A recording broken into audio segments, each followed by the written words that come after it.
To meet Gaddafi, we had to drive 50 miles across the desert to catch him on one of his periodic journeys. Welcome to Law Story. You now join us in part 4 of our Colonel Gaddafi series.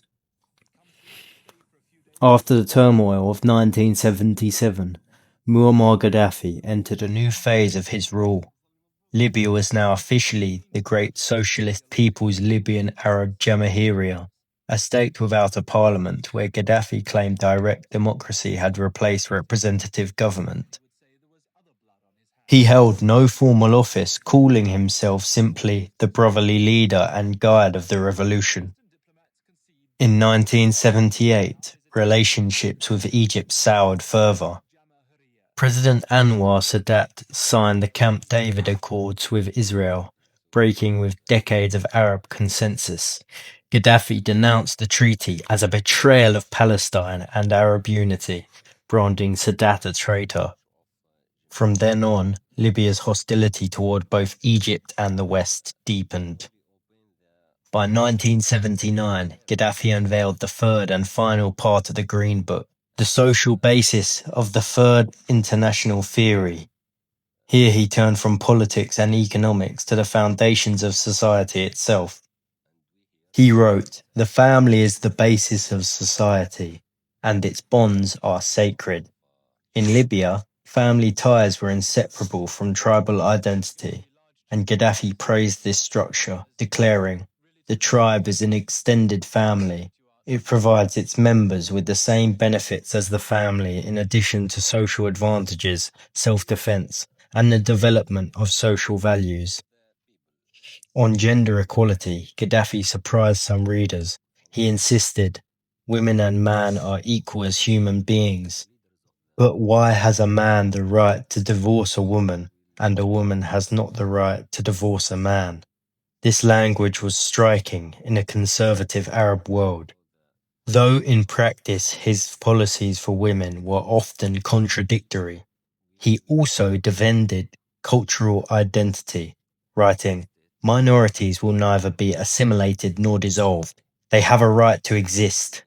Finally, in one of his most unusual arguments, he dismissed modern sports as elitist, writing, "Sport is either private, like prayer, which can be practiced alone, or public, necessitating the establishment of clubs, but sport is not a matter for the masses." These passages from the Green Book offered a glimpse into Gaddafi's vision of society, a blend of Arab tradition, tribalism, utopian rhetoric, and eccentric ideas that set him apart from other Arab leaders of the time. But as Gaddafi's philosophy grew stranger, so did Libya's international standing. On the 2nd of December, 1979, a mob attacked and set fire to the US Embassy in Tripoli. The Carter administration evacuated its staff and formally downgraded relations. By the end of the decade, Libya was increasingly seen in Washington as a sponsor of international terrorism. In the early 1980s, Gaddafi escalated his campaign against Libyan dissidents abroad. He famously declared, "Anyone who betrays the revolution will be struck even in his bedroom." Libyan agents were linked to assassinations of exiles in Rome, Athens, and London. Meanwhile, Gaddafi's navy began enforcing territorial claims over the Gulf of Sidra, declaring the entire body of water part of Libya. In August 1981, US aircraft clashed with Libyan jets during freedom of navigation exercises. 2 Libyan Su-22s were shot down by American F-14s, a sharp warning from Washington. Vector inbound this time. 223. Get inbound. Roger that. Fox 2 for music. Fox 2. So you go. What's he's going? 1028. 106. 8. 260. He's down. Is not the flight. He's falling free.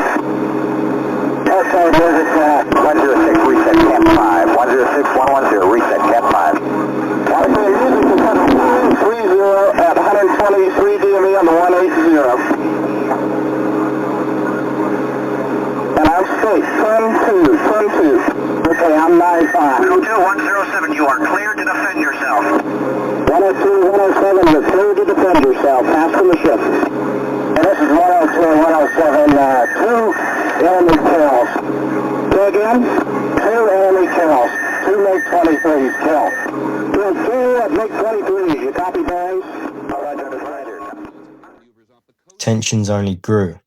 On April 17th, 1984, protesters outside the Libyan embassy in London were fired upon with automatic weapons.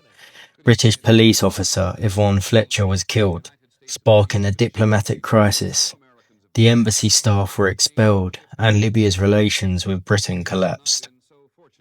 By 1985, international intelligence agencies were connecting Libya to terrorist attacks in Europe, including the Rome and Vienna airport massacres. Gaddafi famously being described as the mad dog of the Middle East by Ronald Reagan. We know that this mad dog of the Middle East has a goal of a world revolution, Muslim fundamentalist revolution, which is targeted on many of his own Arab compatriots. And where we figure in that, I don't know, maybe we're just the enemy because it's a little like climbing Mount Everest, because we're here. Funnily, he was never actually in the Middle East. He was in Africa, but, you know.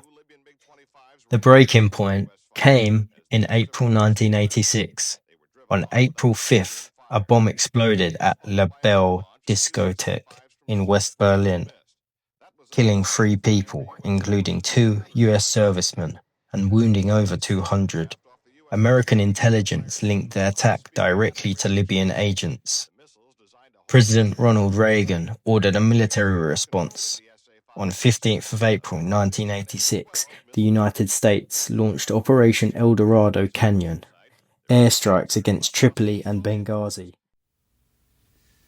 My fellow Americans, at 7 o'clock this evening, Eastern Time, air and naval forces of the United States launched a series of strikes against the headquarters, terrorist facilities, and military assets that support Muammar Gaddafi's subversive activities. The attacks were concentrated and carefully targeted to minimize casualties among the Libyan people, with whom we have no quarrel. The bombing killed at least 37 people, including Gaddafi's alleged adopted daughter, Hannah. Gaddafi himself survived and appeared on television the next day, defiantly vowing to continue his struggle. This moment marked the height of Gaddafi's confrontation with the West. He was now firmly cast as an international pariah, a revolutionary leader whose philosophy was written in the Green Book, but whose politics were increasingly defined by violence and isolation. In the next episode, we will follow Gaddafi in the late 1980s and 1990s. Years of sanctions, covert plots, and shifting alliances that tested his grip on power. I thank you for watching. Colonel Gaddafi walked onto the balcony in front of his military headquarters like a conquering hero. He raised his hand and the crowd, mostly members of his armed forces, cheered what they saw as Gaddafi's moment of triumph. He used today, the anniversary of the 1970 closing of British military bases here, to give his version of the week's events. He said the American fleet ended its maneuvers 2 days ahead of schedule because of Libyan military pressure. He said no American warships crossed his so-called line of death into the Gulf of Sidra. He claimed Libya shot down 3 American F-14 warplanes, saying Libya had allowed the planes into Libyan airspace in order to ambush them. He said 6 American pilots were now being eaten by fish in the Gulf of Sidra. But he contradicted himself, saying the Libyan Navy permitted American helicopters to rescue the U.S. casualties, but he added the U.S. fleet did not permit Libyan ships to rescue Libyan sailors, admitting for the first time the U.S. had hit a Libyan naval vessel. He told the crowd that 2 American missiles were fired near the town of Sirte on Monday, but claimed one exploded without causing damage and the other didn't explode at all. He said he would give the unexploded missile to the Soviet Union for examination. Then some men led a cow into the crowd, and without warning, the defenseless animal was slaughtered. On its hide was written the name Reagan.